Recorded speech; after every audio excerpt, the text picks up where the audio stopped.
exactly 9:30.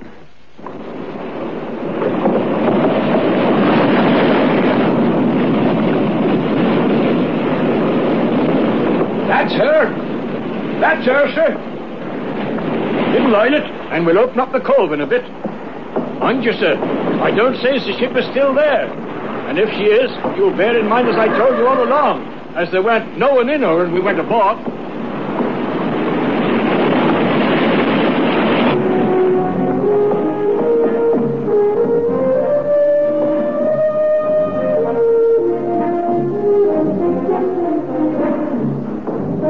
We were in the South Atlantic.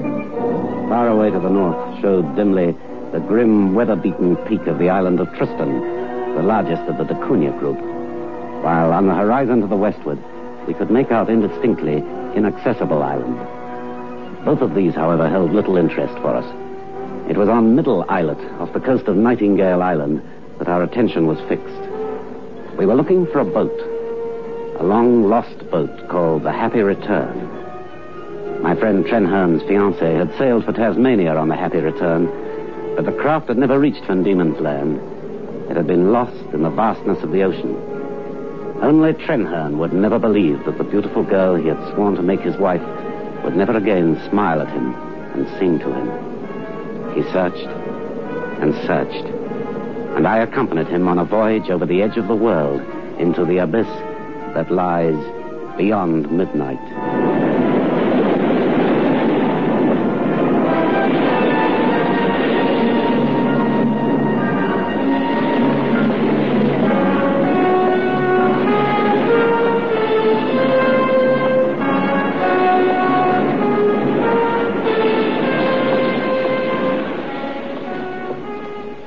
Biotex, the new soak and pre-wash powder, presents Beyond Midnight by Michael McCabe.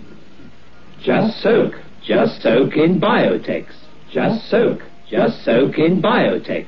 Just soak in Biotex. If you have wondered how to get your washing really stain-free, understand this.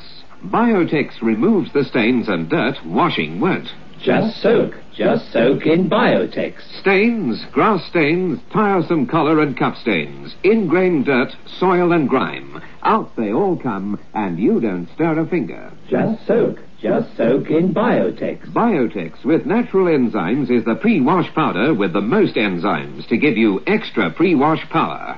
Absolutely no rubbing, no color loss, no fabric wear. Use it for cottons, silks, woolens, synthetics. Use it to make new again. Soaking in Biotex removes the stains and dirt that washing won't. Just soak in Biotex.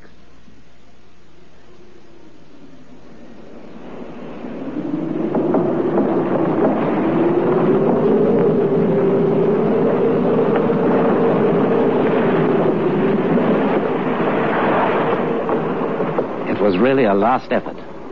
Trenhern had sent advertisements to all the largest papers in the world, and this measure had brought a certain degree of success in the shape of Williams, the old whaler whose yacht we sailed on. This man, attracted by the reward offered, had volunteered information regarding a dismasted hulk bearing the name of the Happy Return on her bows and stern.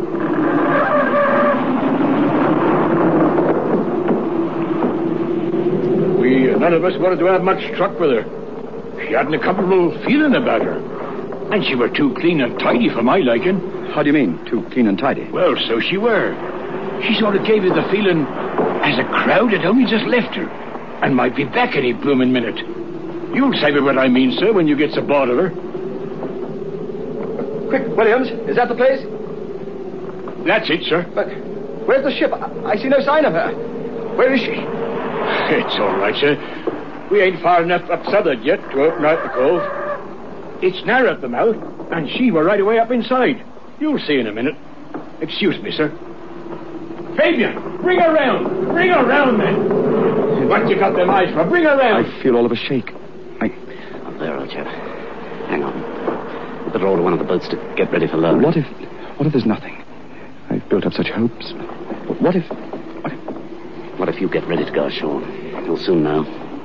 God's given you a chance. No man can ask for more than that. A chance that she's alive. It must be the Happy Return. Well, that's that, all right. William said so, but Yes? But what? Get ready. Get the boat lowered.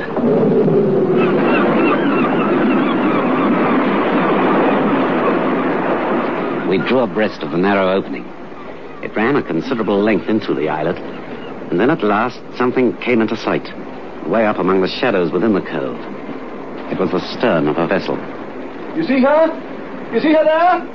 I see her. You ready, gentlemen?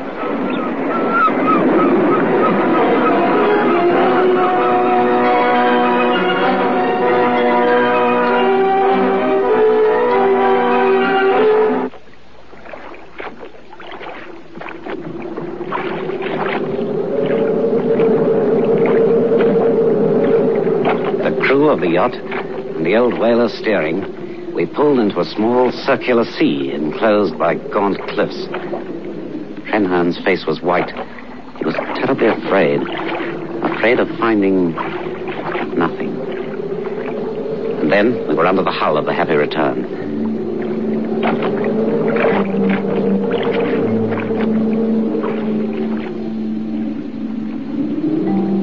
The boat was made fast to the cleat, and we clambered up upon the deck of the ghost ship.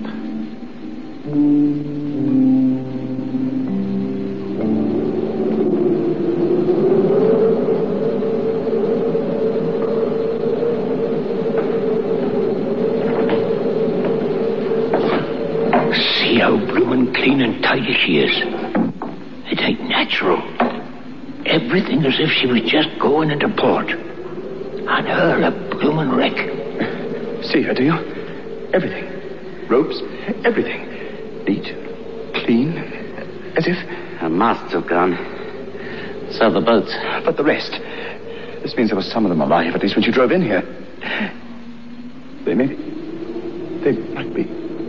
Down below. Inshore. I'll come with you.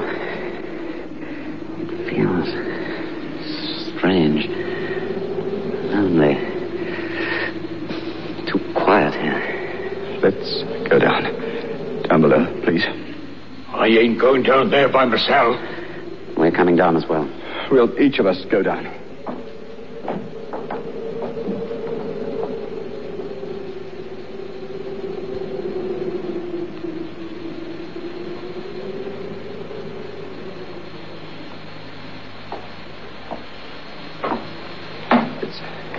It's as if...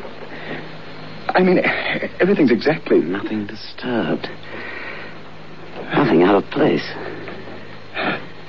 They must be here. They must be.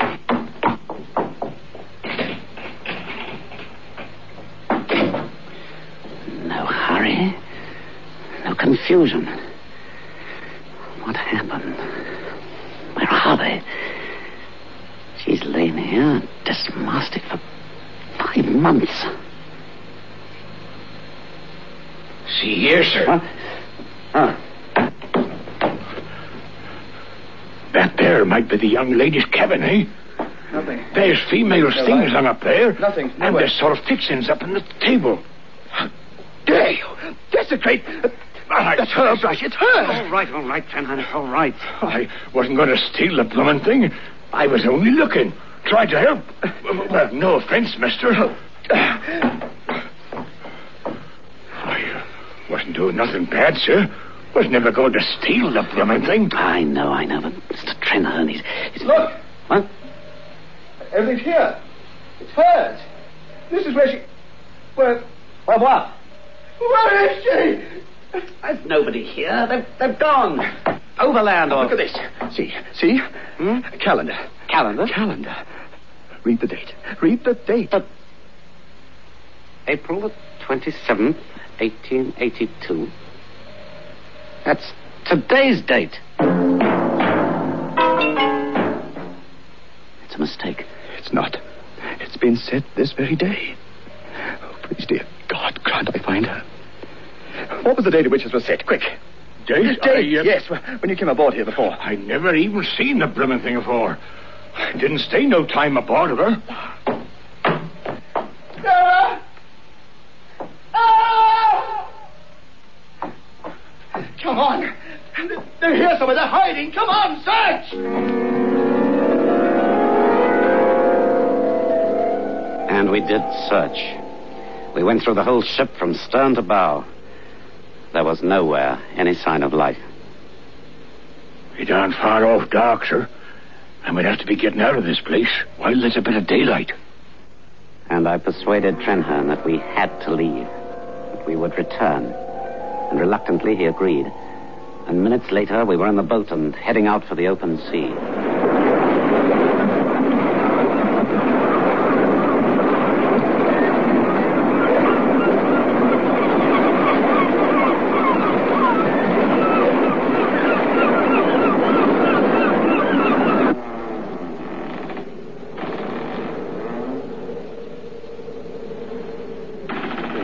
Still nothing.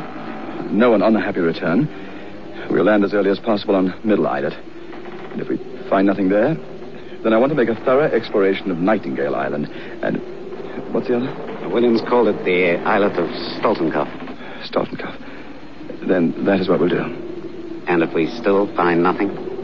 No one on any of the islands? What do you mean? What I say. If there's no sign of any of them from the Happy Return. Then we shall have to abandon the search.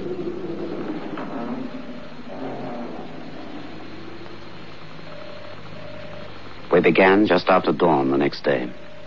Trenherne, I believe, really expected to find the crew of the abandoned ship returned to her. He clung desperately to the idea that they'd all gone on a food-gathering expedition, and the early morning would find them well and happy, his sweetheart among them. There was no one on the hulk that had once been a proud and beautiful sailing ship.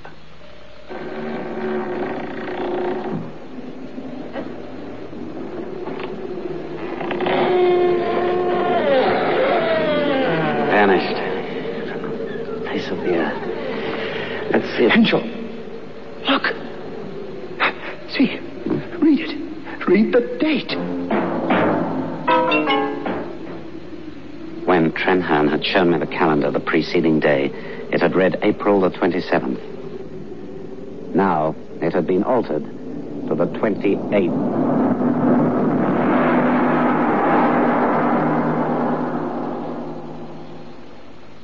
I feel like a new man. It's a lovely day today. I thought you had flu. I took a Grandpa headache powder, and I'm worlds better. When colds and flu are about, Grandpa headache powders are what you need. Grandpa headache powders work fast because they dissolve almost immediately. Grandpa makes all those dreadful flu symptoms disappear quickly. So, whenever you're in pain, get fast relief. Get Grandpa headache powders. Ah, Grandpa. Oh, darling, try to look as though you're enjoying yourself. The party's great. Yes, it was until I ate. Well, take a Digel. I always keep some in my bag. But I already took an antacid. Yes, darling, but Digel is much more than an antacid. Digel has double action. There's a layer of antacid plus a layer of simethicone. It's the simethicone that relieves that dreadful bloated feeling. Here, try a Digel. Like they say, when you eat too well, demand Digel.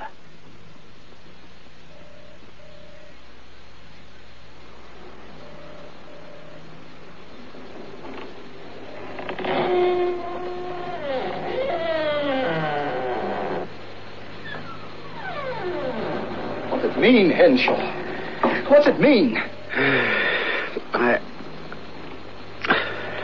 Sure you didn't alter it yesterday by accident? Perfectly sure. What are they playing about at? What are they trying to do? What's it mean? Heaven knows. You mean someone's been in here since yesterday? And it were dark blooming here before we left here? Then if something's been here, then there's only one thing it can be, sir.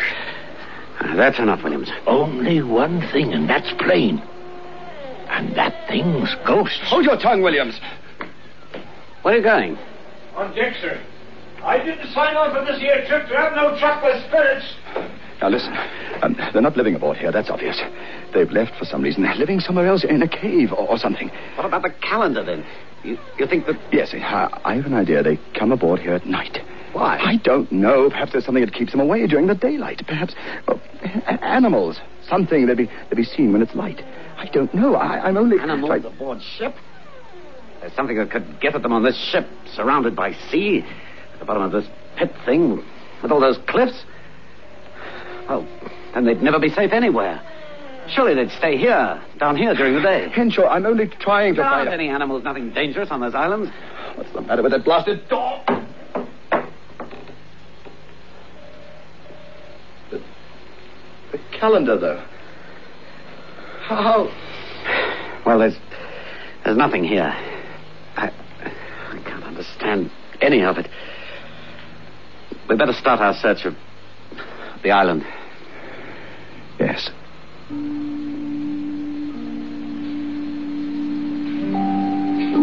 We rowed to the middle islet and began to look for something, anything, a sign of life, of survival. Williams and I took a couple of men apiece, and we went right round the island until we met. We examined caves, everything. We found no one. Desolation. When we arrived back at the point of departure, several hours later, there was no sign of Trenherne. We waited. He didn't come. I went out in search of him. I found him lying on his stomach with his head over the edge of the chasm, staring down at the hulk.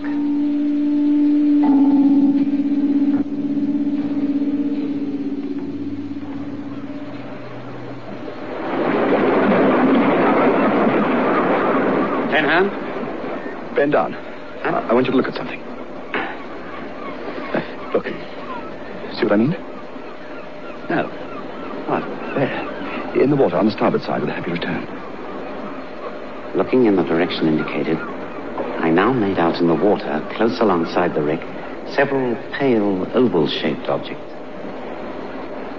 Fish? What, queer ones? No. Faces. What? Faces. My dear Trenherne, you're letting this matter affect you. Don't try to... No, you have my deepest sympathy, but... They're moving. They're watching us. I have it. Now, look, if I'm right, it may account for them leaving the ship. I wonder we never thought of it before. What? Well, now, in the first place, those are not faces, as you know very well. They're the tentacles of some sort of giant squid or something, a kraken or a devilfish or something. I can quite imagine things like that haunting that place down there. And I can imagine, too, that your Sarah and the crew of the Happy Return would give the place a pretty wide berth. Now, this might mean that they're alive, Am I right? I mean, things in the water down there around the ship, huh? Trenherne. But the calendar. Let's go back to the wreck.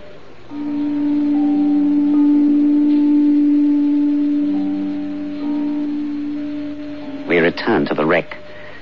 Williams and his men came too. We spent the day there, waiting to see if anyone came. No one did. The night came, and the old whaler prepared to take himself and his men off the Happy Return.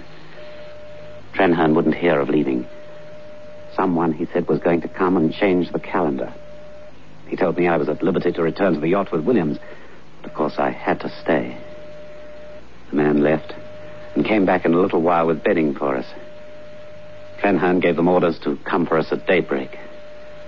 They then left us alone there for the night. The prospect didn't please me.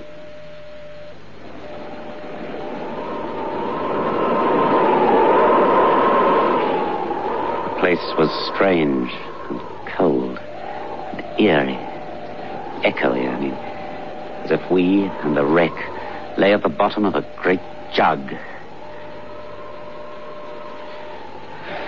There's a mist coming down.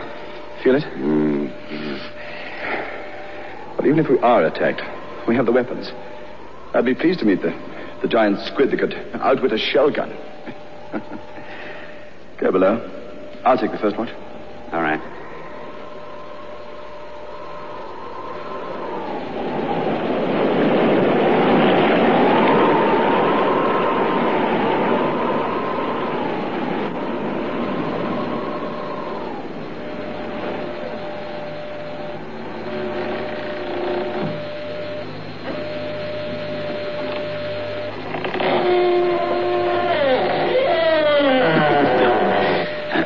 Trenherne? Hello. I couldn't watch up there. It's cold, unpleasant. I'll stay here with you. You sleep. I'll stay awake and wake you when 4 hours have passed. Very well. I wish the morning would come. I hate to say this, but... I know. I think I've lost her forever. I know. But I tried for so long. I want to thank you for helping me. Oh, no man could do more than you. I know. I know.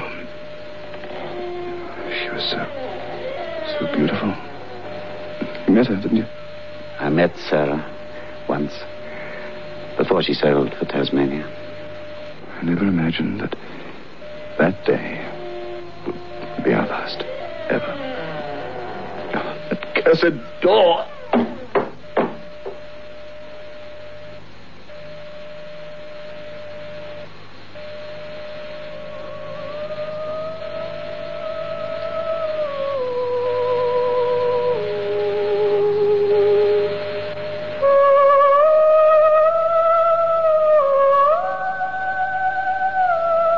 I slept for a long time. Dawn could not have been far away when I woke.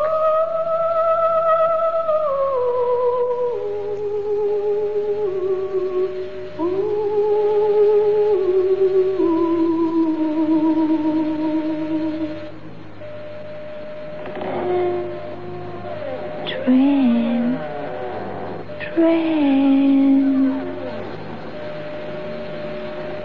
Oh, yes, I heard it. I heard her. She was calling. Train.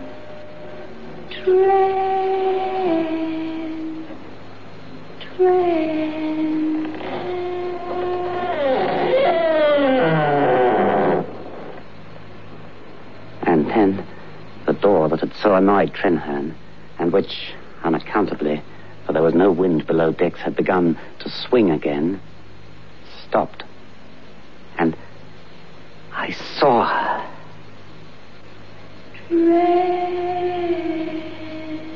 I saw a most beautiful face, a shadowy body, and the most wonderful eyes I've ever seen in my life. I had seen her before, as she was boarding a ship called the Happy Return, bound for Van Diemen's Land.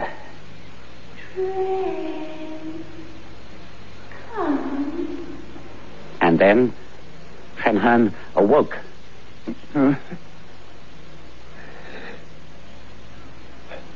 Sarah.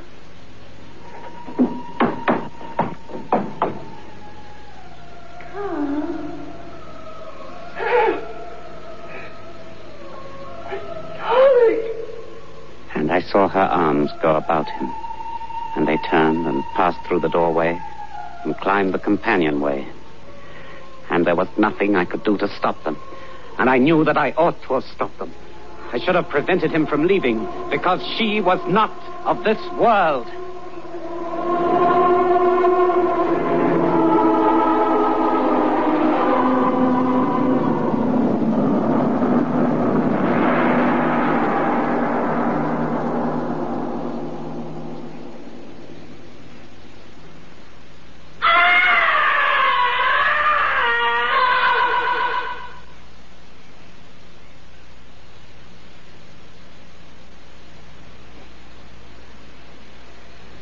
I must have slept again. When I woke, it was truly light. I went on deck. Trenherne was nowhere to be seen. Trenherne! Trenherne! Trenherne!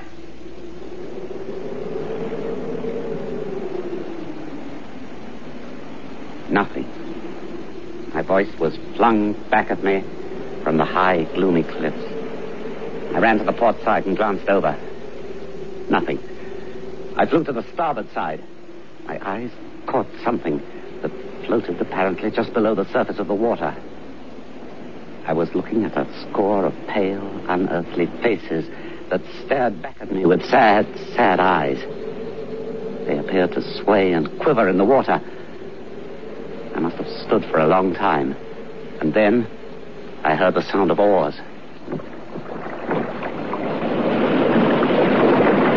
Dean Bell there. Here we are, sir. And just then, before hailing Williams, I turned and looked along the deck. And what I saw near drove me mad. No! What's up, sir? What? Never heart, sir. Your heaven's over. Push off! Push off quickly! Mr. Trennan, sir. He's dead! Push her off! Take her out, Williams! Take her out!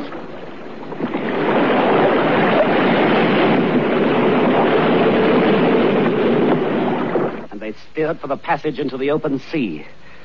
This took us close past the stern of the wreck.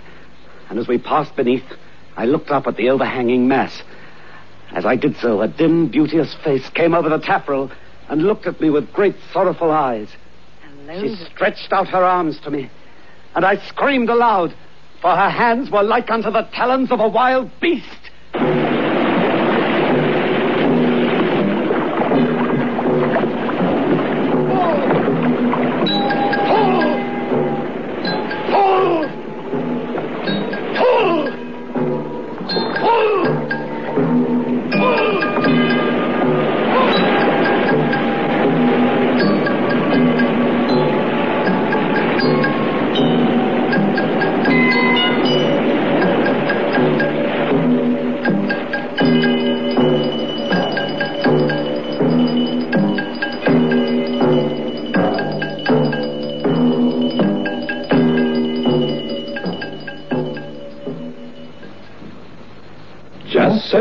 Just soak in Biotex.